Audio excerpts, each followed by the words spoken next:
Good morning, friends. This is a 40 years old lady has been suffering from hemorrhoids, bleeding hemorrhoids,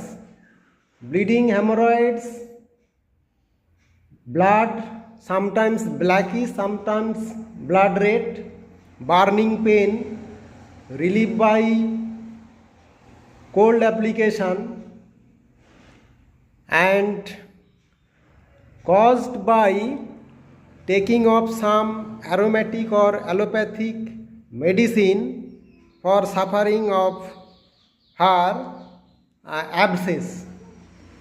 After taking allopathic medicine, she has been suffering from bleeding hemorrhoids, constipation, dry hard stool.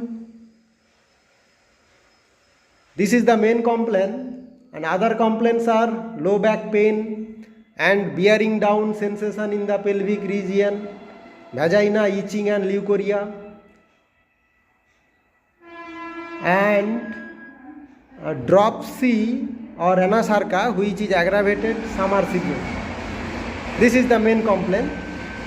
Past history, she is suffering main হচ্ছে bleeding piles এবং constipation. তো আমার কাছে তুমি কবার ওষুধ খেয়েছো?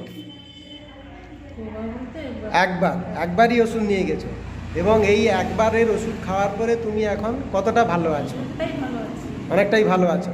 পায়খানা এখন রোজ হচ্ছে, আর পায়খানা নরম হয়েছে, আর জ্বালা যন্ত্রণাটাও নেই, আর ওখান থেকে ব্লিডিংও হচ্ছে না, রক্তও আর পড়ছে না। তো বন্ধুরা, তো ওনাকে আমি কি ওষুধ দিয়েছিলাম? তো এখানে আমি যে সিমটমসের উপরে সবচেয়ে বেশি গুরুত্ব দিয়েছি সেটা হচ্ছে যে অ্যালোপ্যাথিক অ্যান্টিবায়োটিক ঔষধ খাওয়ার কারণেই তার সাইড এফেক্ট হিসেবে কনস্টিপেশন দেখা দেয়, এবং সেই কনস্টিপেশনের ফলেই কিন্তু তার আগেকার সেই হেমোরয়েডস আবার পুনরায় রিল্যাপস করে, এবং সেখান থেকে জ্বালা যন্ত্রণা এবং ব্লিডিং রক্তপাত হয়ে থাকে।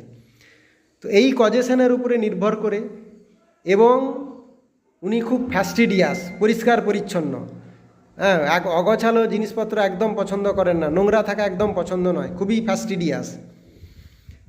তো এই কয়েকটা সিমটমসের উপরে ওকে আমি